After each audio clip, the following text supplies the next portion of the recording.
Hello friends, मैं हूं doctor Shashank Tripathi और आज हम बात करेंगे पैरालिसिस के बारे में, जिसको सामान्य भाषा में लकवा कहा जाता है। इसके बारे में हम बात करेंगे। इसके क्या क्या कारण होते हैं, इसके क्या क्या लक्षण होते हैं, कितने प्रकार का ये होता है, किस प्रकार से इसको इन्वेस्टिगेट किया जाता है और किस प्रकार से किन किन तरीक़ों से इसका इलाज किया जा सकता है। सबसे पहले बात करते हैं इसके प्रकार के बारे में। जो पहला प्रकार होता है वो होता है मोनोप्लेजिया, जिसमें सिर्फ एक हाथ में पैरालिसिस के लक्षण होते हैं।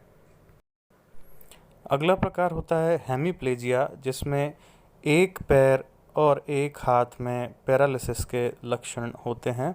एक हाथ और एक पैर, सीधा हाथ या सीधा पैर, उल्टा हाथ या उल्टा पैर। नेक्स्ट पैटर्न होता है क्वाड्रिप्लेजिया। इसमें दोनों हाथ और दोनों पैरों में जो है लकवे के लक्षण दिखाई देते हैं। इसको हम लोग बोलते हैं टेट्राप्लेजिया। नेक्स्ट पैटर्न होता है बेल्स पाल्सी। बेल्स पाल्सी में सिर्फ चेहरे की मांसपेशियों पर लकवे का असर होता है। एक तरफ के चेहरे की जो मांसपेशियां होती हैं वो कमज़ोर हो जाती हैं। इसे बेल्स पाल्सी या फेशियल पैरालिसिस कहा जाता है।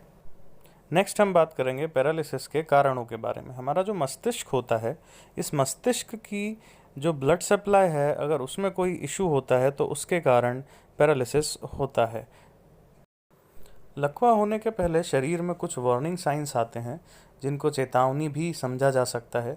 जैसे कि जो हमारी आँखें हैं उनमें धुंधला दिखाई देना, झनझनी शरीर में लगातार आते रहना और किसी एक हाथ में या एक पैर में कमज़ोरी महसूस होना, कन्फ्यूजन की स्थिति बने रहना, ये सब चीज़ें वार्निंग साइंस होती हैं जो कि लकवे का अटैक आने के पहले शरीर हमें देता है।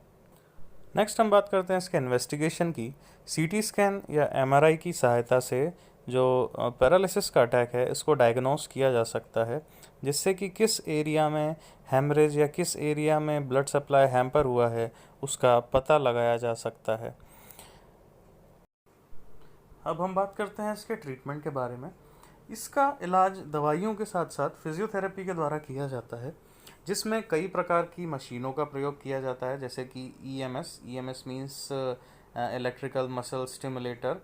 इसके थ्रू जो मांसपेशियां होती हैं उसमें अपने आप मूवमेंट्स आते हैं और धीरे धीरे करके मांसपेशियों का जो पावर है वो बढ़ता है। साथ ही कुछ स्पेसिफिक एक्सरसाइजेस की जाती हैं जिनके द्वारा धीरे धीरे करके मांसपेशियों में ताकत बढ़ना चालू होती है।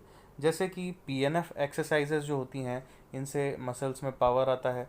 पैसिव मूवमेंट की एक्सरसाइजेज होती हैं जिनके द्वारा मांसपेशियों में पावर आता है। साथ ही थोड़ा पावर आने के बाद में मांसपेशियों की स्ट्रेंथ की एक्सरसाइजेस चालू की जाती हैं, जिससे धीरे धीरे करके मांसपेशियां नॉर्मल हो जाती हैं और लकवा ठीक होने लगता है। अगला जो तरीका है वो होता है कपिंग थेरेपी। इसमें कपिंग थेरेपी के माध्यम से जो भी अफेक्टेड एरिया है उसका इलाज किया जाता है। इससे मसल्स की टोन धीरे धीरे करके ठीक होने लगती है और धीरे धीरे लकवे के प्रॉब्लम में आराम मिलता है। आशा करता हूँ ये वीडियो आपको पसंद आया होगा। इसी प्रकार की जानकारी को और समझने के लिए हमारे चैनल को सब्सक्राइब करें। Thank you.